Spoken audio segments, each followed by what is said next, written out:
pesticide handlers and the worker protection standard.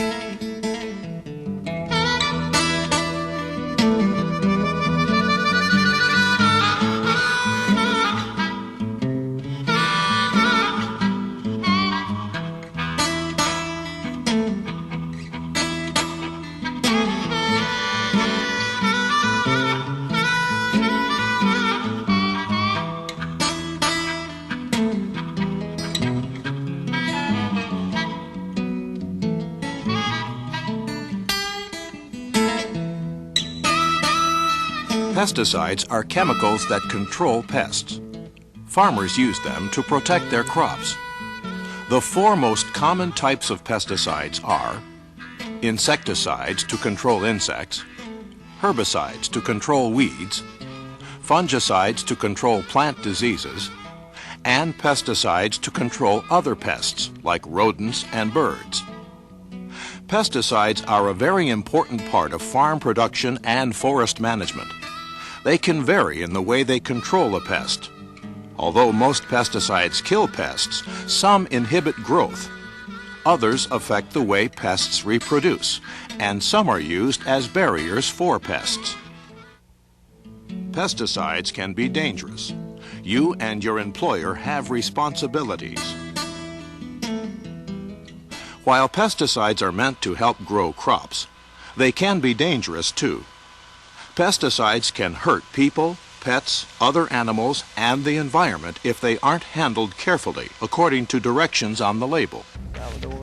By law, it is your employer's responsibility to provide you with the proper information and equipment necessary to protect you from pesticides if you're working in agricultural establishments such as farms, forests, nurseries, and greenhouses.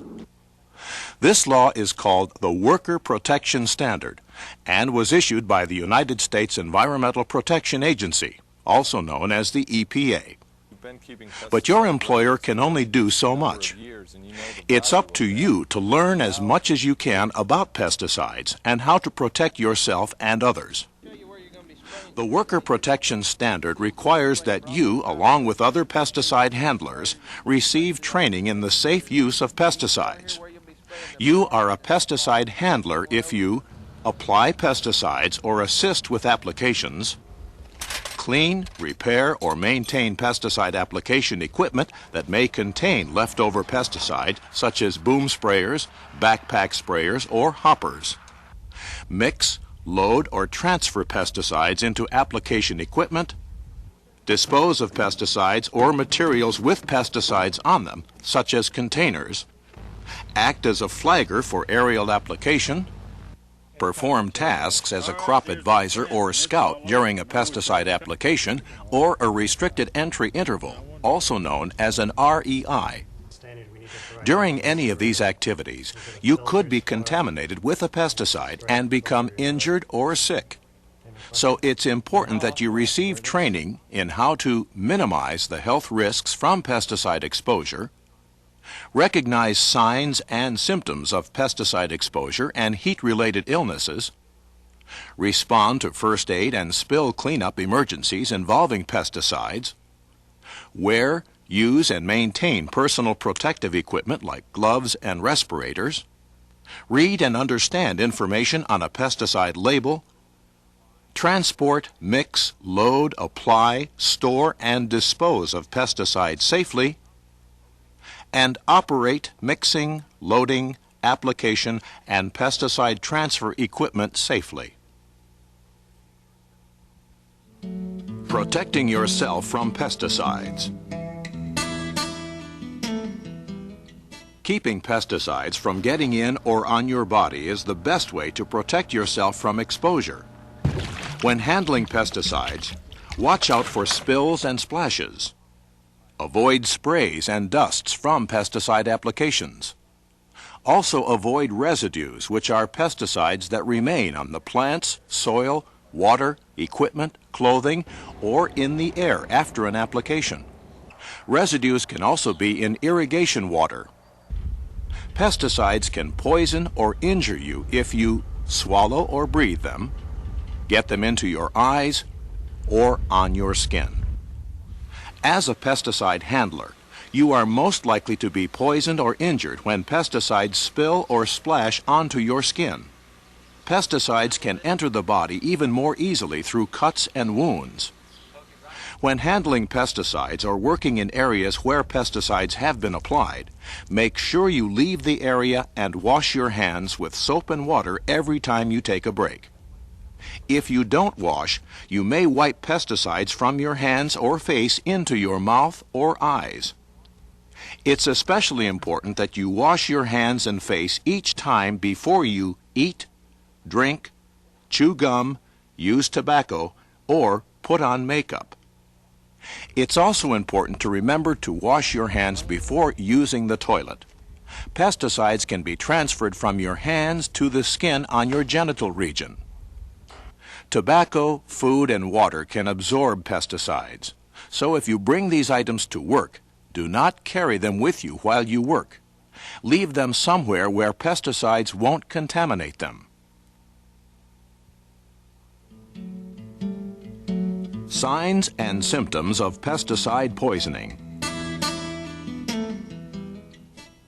You need to be able to recognize the signs and symptoms of pesticide poisoning. The symptoms may be very vague: weakness, fatigue, dizziness, nausea, headache.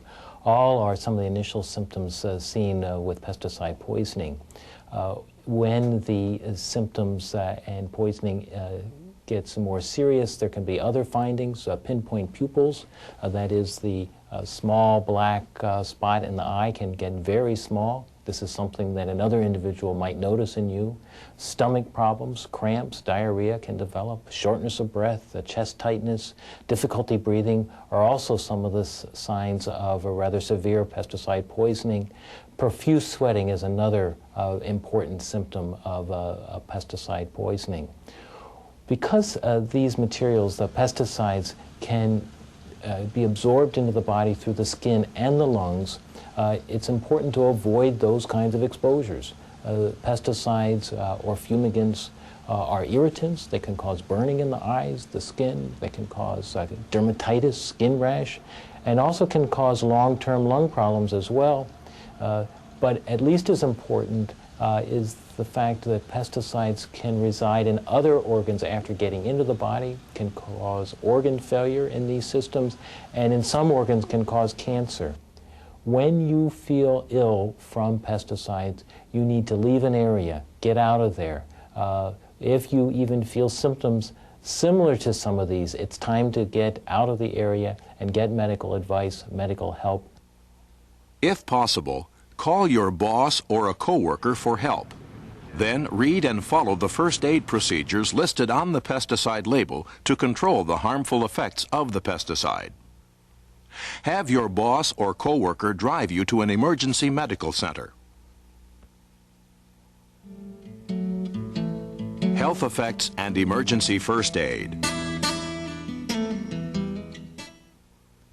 The name, address, and phone number of the nearest emergency medical help must be posted where you work.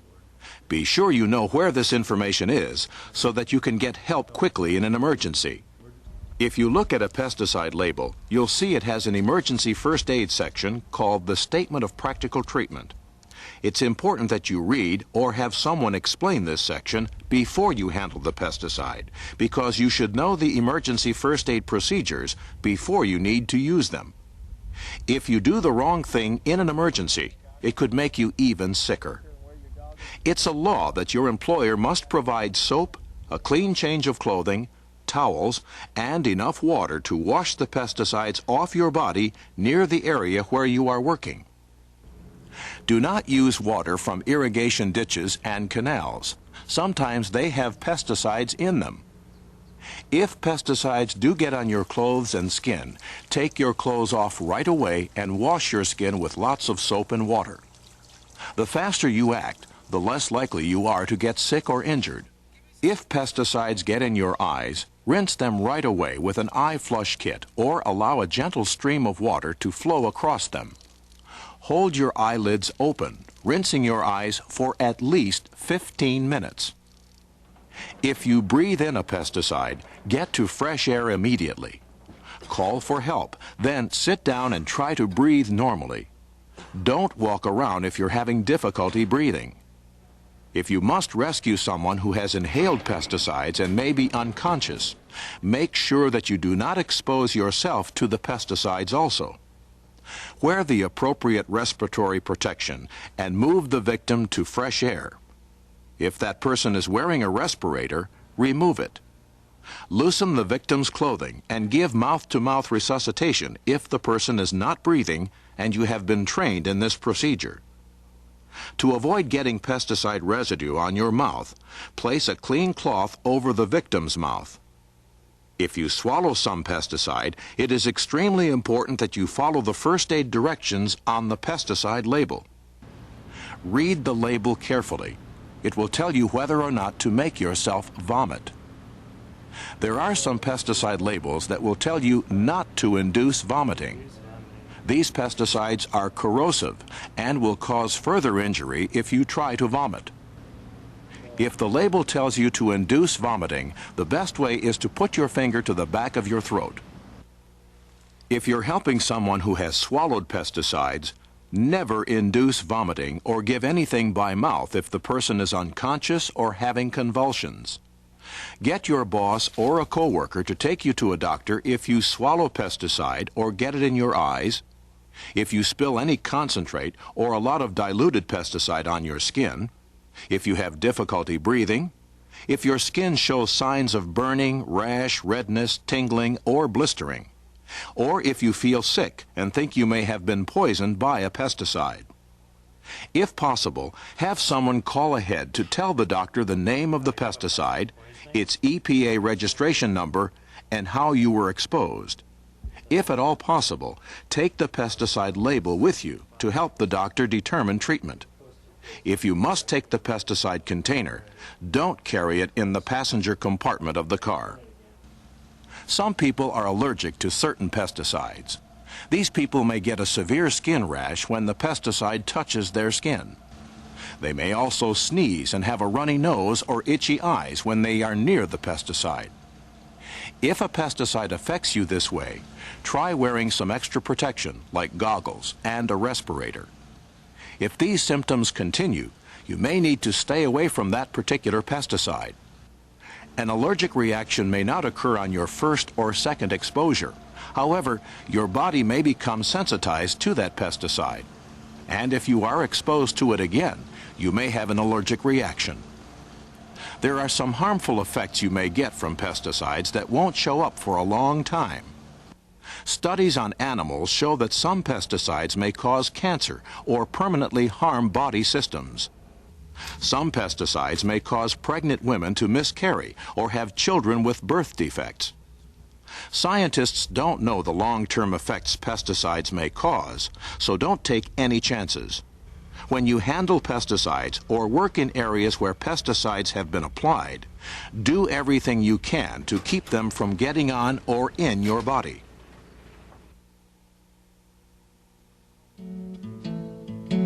Personal protective equipment. By wearing personal protective equipment, or PPE, you can help keep pesticides from getting on or in your body. Your employer must provide you with all the PPE listed on the pesticide label for the job you'll be doing. You are required by law to wear it and use it correctly. Personal protective equipment includes such items as gloves, boots, boot covers, chemical protective coveralls, wide brim hard hats, safety goggles with the indirect vents, and of course, respirators. It's always important to remember that there are different types of respirators for different types of pesticide formulations. And you always want to make sure that you read the pesticide label to make sure that you select the proper type of respirator. Many pesticide labels also require the use of protective clothing, such as long-sleeve shirts, long pants, socks, and shoes. Now, PPE is made from different materials. If the pesticide label does not specify what material to choose, it's important that you choose material that's chemical resistant to that particular pesticide. Now, chemical resistant PPE can be made of a variety of different types of chemical resistant material, including PVC and rubber. Now these materials, as you know, are waterproof, and they're also good choices for gloves, footwear, aprons, and hats. Gloves that are made out of cotton and leather should not be worn when handling pesticides. As you know, these materials will allow your skin to breathe, but they will also allow then the pesticide to penetrate to your skin. All PPE materials must be clean and ready to use. Look for tears, holes, other defects, or signs of excessive wear, such as a difference in color or flexibility in the PPE materials. If you find a problem, tell your boss and ask for a replacement. Follow these easy rules for wearing PPE correctly. Keep your pant legs over the top of your boots so pesticide won't run down into your boots. Wear chemical-resistant gloves that reach at least halfway to your elbow. If you are applying pesticides toward the ground, wear your sleeves over the outside of your gloves so that pesticides won't run down into the gloves. If you're spraying or working above your shoulders, wear your sleeves inside your gloves. Make sure you choose gloves with cuffs. Wear loose-fitting clothes for comfort and protection. Also wear coveralls over your regular work clothes to give your body good protection against most pesticides. Button your shirt collar at the neck to keep pesticides from getting inside your clothes.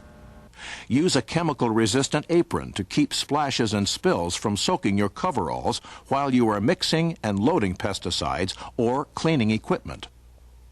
If your hood is separate from your coverall, keep the hood's bottom edges outside the coveralls to protect yourself from pesticide runoff.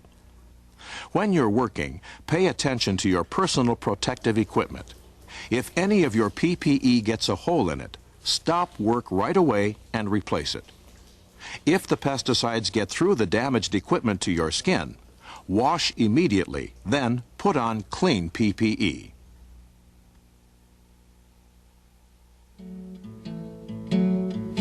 Respirators. Respirators protect you from breathing pesticide-contaminated air. You should use different types of respirators for different pesticide formulations. The product label will say whether you must use a respirator, and if so, what kind of filter, cartridge, or canister to use. When a respirator is required, the product label will also give the MSHA NIOSH approval code prefix for the respirator. MSHA stands for the Mine Safety and Health Administration. NIOSH for National Institute for Occupational Safety and Health. These federal agencies evaluate and approve respirators. Before you put on a respirator, double-check to make sure that the MSHA NIOSH approval number on the respirator matches the number on the product label. Styles of respirators include dust mist filtering respirators, chemical cartridge respirators, canister respirators, and a self-contained breathing apparatus. The dust mist filter respirator offers protection from small particles in the air. They cover the nose and the mouth, and they filter out dust, mist, powders, and particles. It's important to remember that these respirators have the MSHA NIOSH approval number prefix of TC-21C. A chemical cartridge respirator uses cartridges that absorb harmful vapors and gases. Now, this type of respirator can either have a half mask or a full face. Your chemical cartridge respirators are used with pesticides that have an MSHA NIOSH approval prefix number of TC-23C. Now, if you use a powered air purifying respirator, it may reduce respiratory stress and also heat stress. The canister respirator is designed to remove specific contaminants in the air. The canisters in these respirators contain materials to remove dust and mist, and they also absorb harmful vapors and gases. Now, the lifespan of these canister respirators is short.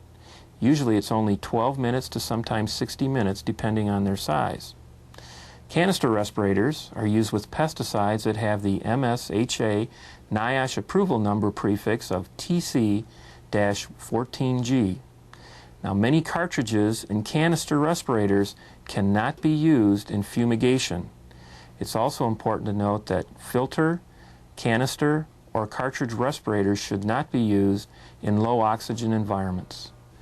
A self-contained breathing apparatus uses a tank with fresh air and provides complete respiratory protection against toxic gases and oxygen deficiency.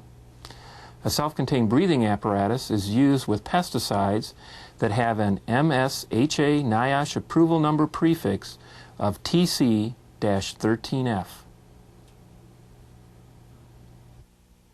If you have to wear a respirator and you don't know how to wear one, make sure that you have someone who's qualified show you how to use it first and that they perform a fit test.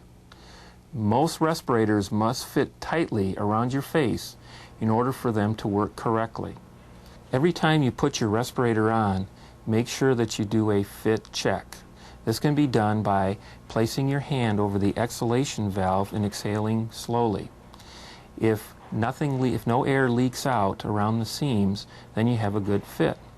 You can also do a positive pressure test by placing both hands over your cartridges or filters and inhaling slightly. The respirator should collapse around your face. If you can hold your breath while this happens for about 10 seconds, then you also have a good fit. Make sure that you always perform your fit check whenever you put on your respirator. If you have facial hair or beard or facial scars, there are many respirator styles that will not protect you because you won't get a proper seal. However, you can protect yourself only by using respirators that are specifically designed to supply you with filtered air. If you're wearing a respirator that filters out dust or mist, make sure that you change the filter when you find it difficult to breathe, if the filter gets torn or damaged in any way or becomes wet.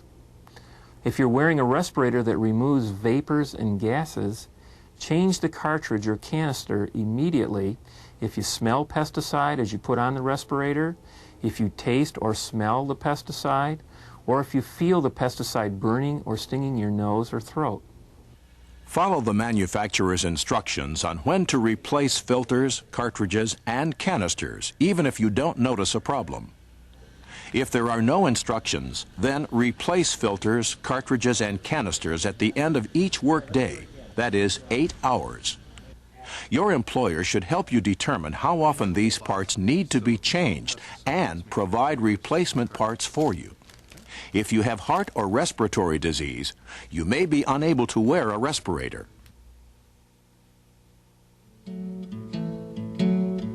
Heat stress. Be aware of heat stress, especially if the weather is warm or hot and you're wearing personal protective equipment. The symptoms of heat stress are very similar to those from pesticide poisonings. Many of the same symptoms, weakness, fatigue, dizziness, stomach cramp, are all associated with heat stress, just like they are from pesticide poisonings. There's some very important differences, however. Generally, you would not be sweating profusely with heat stress, and in fact, that's one of the findings of heat stress that's an important warning. When you stop sweating, that's an indication of the seriousness of the problem. You generally would find a red skin, a red face, rather than the pinpoint pupils that would be more likely found with pesticide poisoning alone. Get out of the sun when you feel these effects. Get into the shade, drink fluids, and get help because of the seriousness of this heat stress illness. If you suspect that someone has severe heat stress, it's very important to cool the person down as quickly as possible and then get to a doctor right away. To cool a person down, take off their outer clothing, pour water on them, fan them, and wrap them loosely in wet cloths or towels. Keep pouring water on and fanning the person while taking them to a doctor. If you are new to the job or returning to work after being sick, or if the weather suddenly becomes hotter, you may need to adjust to working in the heat gradually. To avoid getting heat stress, you should drink lots of water before, during, and after work. On warm days, drink at least 1 cup of water every half hour. Drink more if you're sweating a lot. Also take more breaks out of the sun and wear a hat. Drinking alcohol and taking some prescription drugs can make heat stress worse. On very hot days, try to do jobs that require PPE early in the morning or early evening when it's not as hot.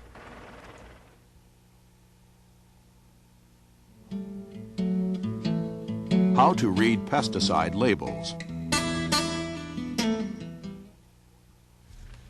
The two most important sources to get information about pesticides are the label and your employer. Your employer must make sure you have all the information you need from the pesticide label. Even so, it's a good idea to study the label yourself. The pesticide label has a number of sections that you should be familiar with.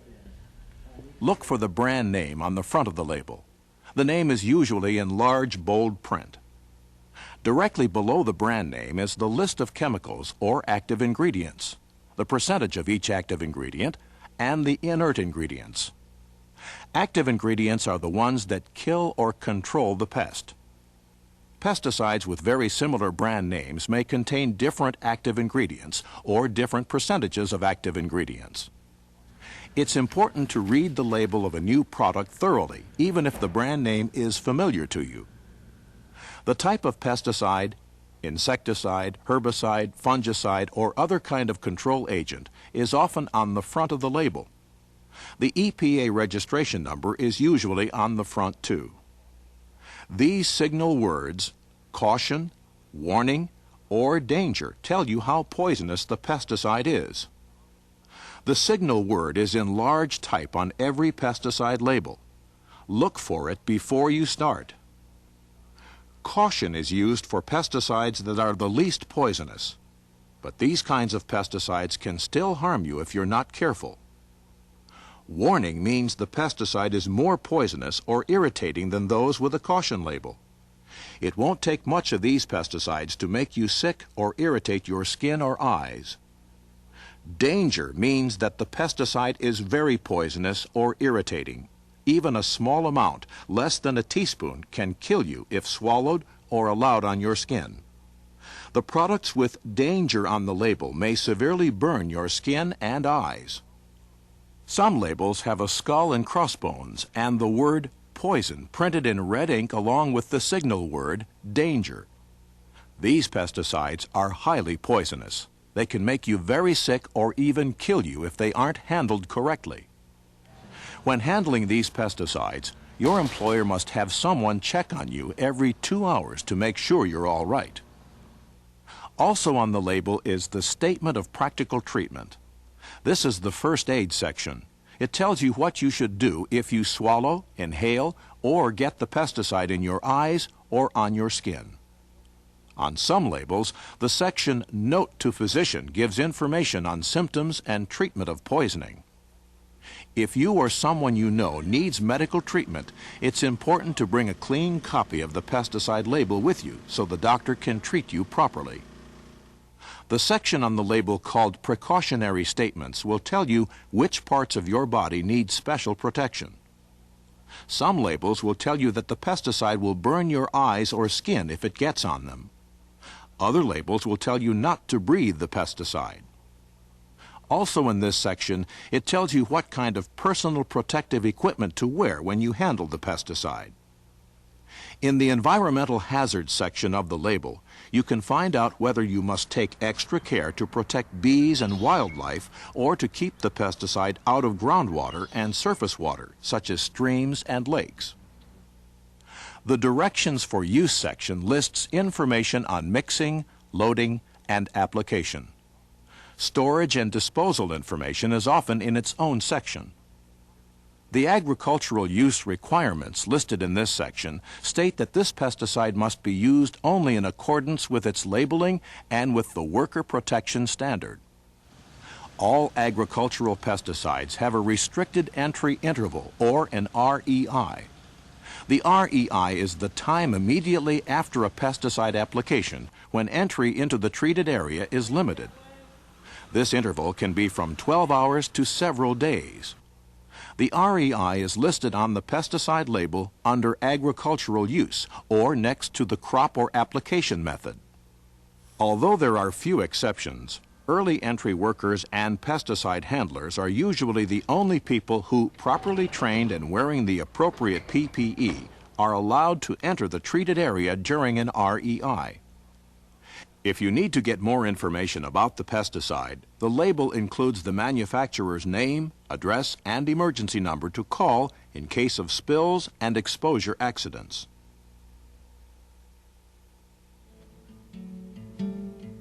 Transporting and storing pesticides. If you need to move pesticides from one place to another using a car or truck, remember, before you leave, ask your employer what to do if you have a spill. Carry spill cleanup materials with you. Make sure pesticides are in the back of the truck or in the trunk of the car, not inside with you. Do not allow people, pets, or livestock to ride in the same compartments as the pesticides. Don't put food, feed, or clothes near the pesticides. Tie the pesticide containers down or secure them in other ways to make sure that they do not fall over or roll around. Keep sharp objects such as tools away from containers. If you work in a storage area for pesticides or pesticide containers, make sure the containers are closed tightly and are stored upright so they cannot tip over and spill. Check all containers for leaks, breaks, or weak spots. Tell your boss right away if you see a problem. Clean up spills and leaks right away. And lock the storage area to make sure that people and animals cannot get into the storage area when no one is working there.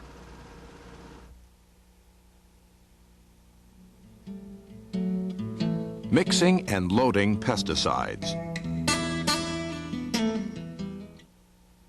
As part of your job as a pesticide handler, you may mix and load pesticides, a job that requires special care. Read the label directions to find out how much pesticide you need, and then measure the amount carefully. Using too much or too little can cause problems for the applicator, the crop, and the environment.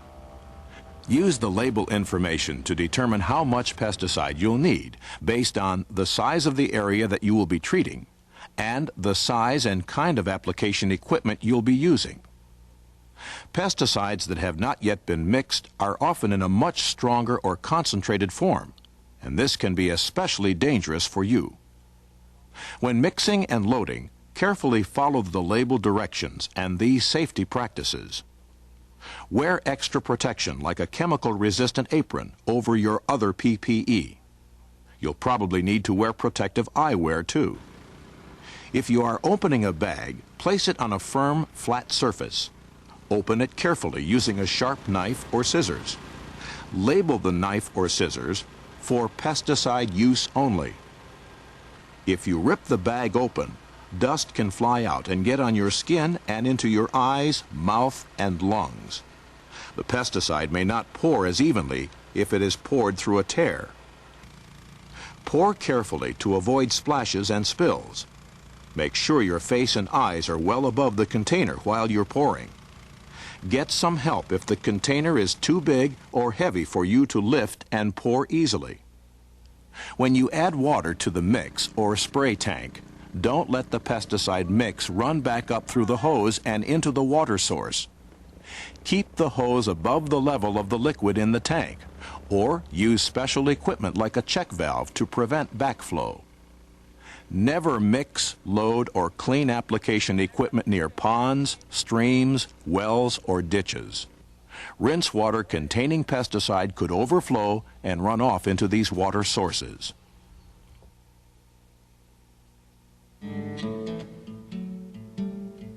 Cleaning up pesticide spills.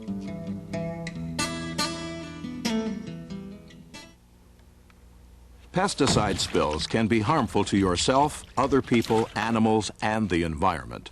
They can occur during most handler tasks. Here are some preliminary steps you can take if a spill occurs. Think the situation through clearly. First, protect yourself, other people nearby, and the surrounding area, especially water sources. Never clean up a spill unless you have the right PPE and cleanup materials. If you don't know what to do, call for help and wait until it arrives. If it is a big spill, send someone for help if you can. Don't leave the spill area if no one else is there. There must be someone at the site to warn others of the danger. To clean up a spill properly, you must practice the 3 C's of spill management. The first step is control. You have to make sure the spill is stopped. That includes shutting off the mixing or application equipment if it is leaking, turning any fallen container upright, or putting a broken container inside another container. The next step is contain, which means stopping the spill from spreading. Use soil, sand, or some other suitable material to make a dike around the edge of the spill. Then rope or seal off the area so that other people cannot walk through it. The last step is cleanup. Do not use water when cleaning up. This will add volume, spread the spill, and make it worse. Instead, use soil, sawdust, clay, cat litter, special spill sponges, or other absorbent materials to soak up liquid spills. If the pesticide or absorbent material is likely to blow around, moisten it very slightly with water or cover it with a tarp. After the spill has been absorbed, sweep it up along with the cleanup materials into plastic containers or special drums supplied for such emergencies. After everything is cleaned up, ask your employer what to do with the waste. It must be disposed of properly.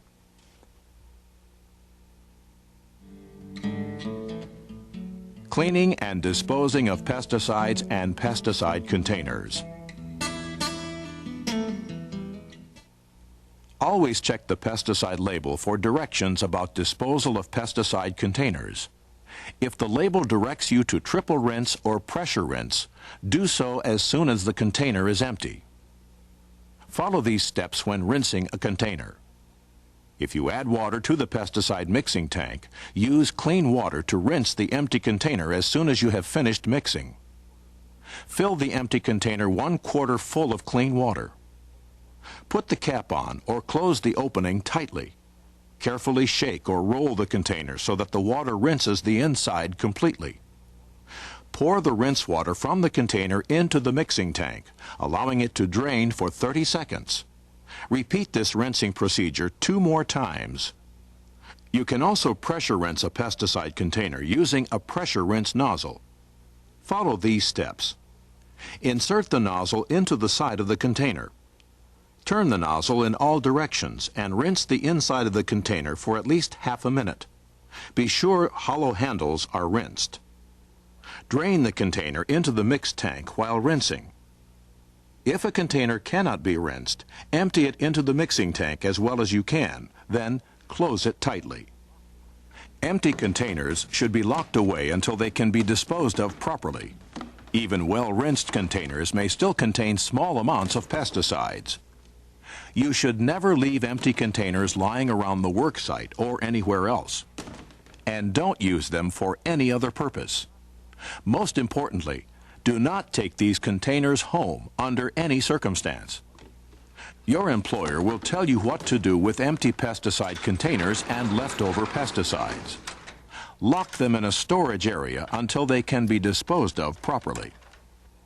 Even though pesticide labels have directions for the disposal of pesticides and pesticide containers, disposal requirements can vary from state to state, even within states.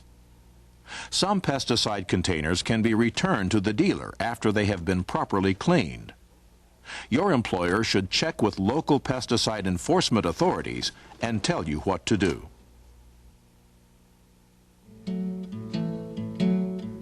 Flagging. If you are flagging for an aerial application of pesticides, make sure you wear all the personal protective equipment that the label requires. Clear the area of all people, pets, or livestock, especially in areas where the pesticide could drift. Move out of the way before the aircraft flies overhead so that pesticides don't get on you directly. If possible, Move upwind so that the pesticides will be blown away from you.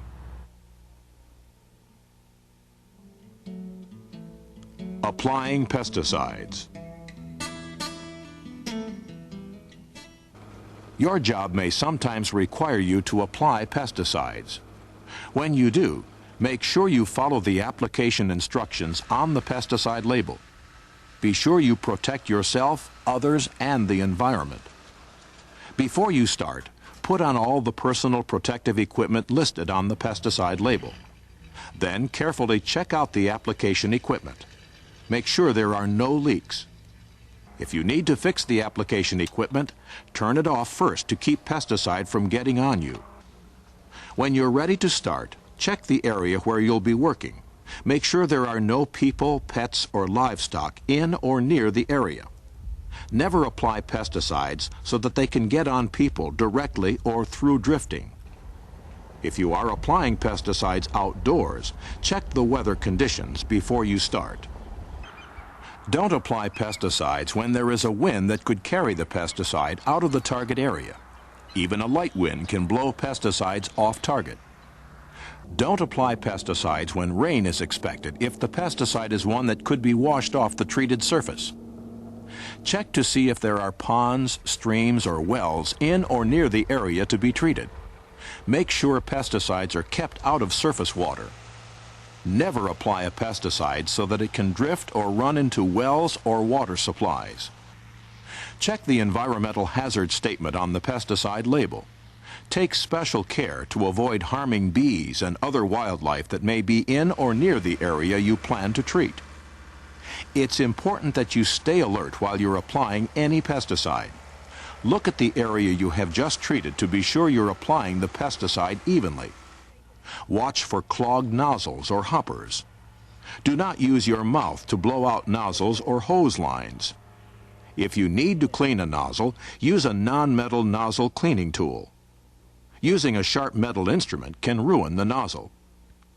When you finish the application, don't leave the equipment in the field if irresponsible people or children can get to it.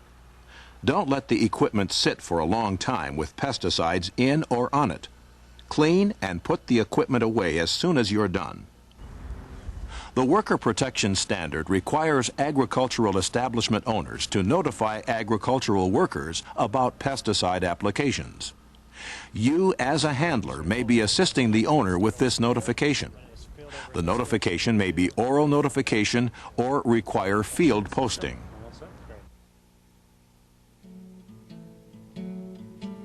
Cleaning up. If the equipment needs to be cleaned, ask your employer how to clean it if you don't know how. Follow your employer's instructions and remember to keep your PPE on until the application equipment is put away. When finished with a pesticide handling job, take off your PPE. That way you and others won't risk contact with any pesticides that may be on your personal protective equipment. When taking off your PPE, be careful not to get pesticides on your skin or inner clothing. Here are some safe practices for removing your PPE. Wash the outside of your gloves while you're still wearing them. If possible, keep your gloves on while taking off your other PPE. Pull off your coveralls and take off the other PPE. If you've already removed your gloves, touch the outsides of your PPE as little as possible. Put all your used PPE in a place by itself until it can be disposed of. You must not wear or take home PPE that has not been cleaned. Once all your PPE is off, wash your hands, face, and other exposed skin.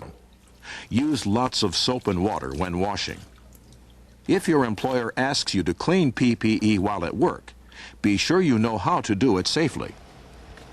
Hand wash the inside and outside of PPE like gloves, boots, and respirator face pieces.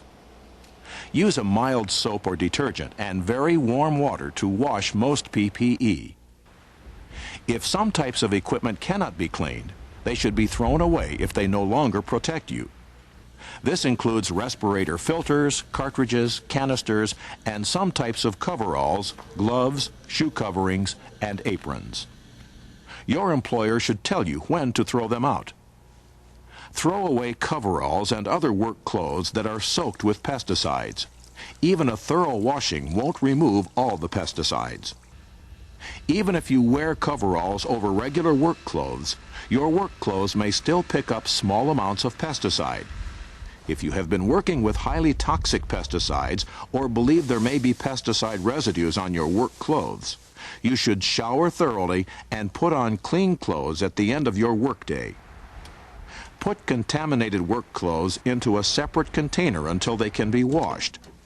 If you ride home wearing contaminated clothing, you will contaminate the inside of your vehicle and possibly other people as well. Do not let people touch your contaminated work clothes.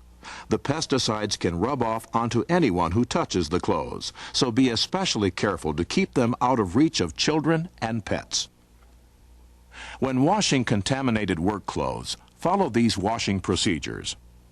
Separate your work clothes from other regular laundry.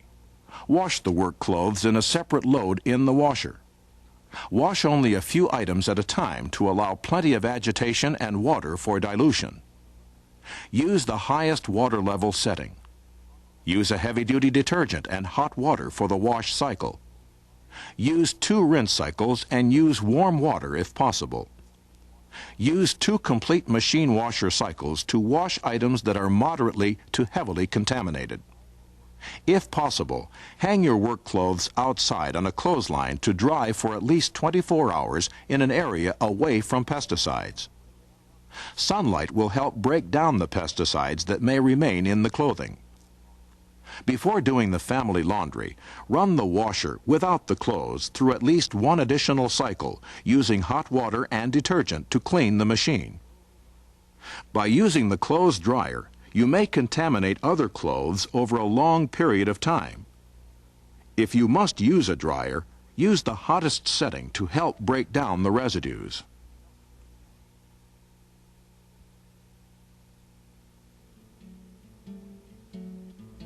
Working safely with pesticides.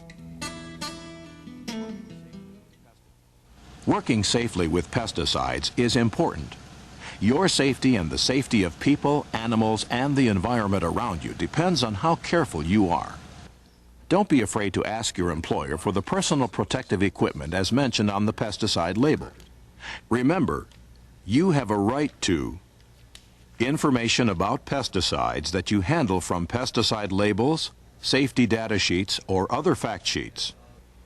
Information at a central location, which includes a safety poster, the name, address, and phone number of the nearest emergency medical center, information about the pesticides applied within the last 30 days at your workplace, adequate safety training in a language that you can understand, the PPE necessary for safe handling of pesticides, including information on the proper cleaning and maintenance of the PPE, plenty of soap, water, towels, and a change of clothing available when you are working around pesticides, a clean location to remove the PPE, wash yourself, and change into clean clothing after pesticide handling tasks. Transportation to a medical center if there is reason to believe you're sick or injured because of pesticides or heat stress. The law says that your employer may not punish you in any way for making sure you get all the protections you're entitled to. While pesticides are a useful part of farming and other operations, it is important that you handle them correctly for your safety and the safety of others. As part of your worker protection safety training, your trainer must respond to any questions you may have. If you have any questions about the information presented in this video, please ask the person showing you this tape to explain it to you right away.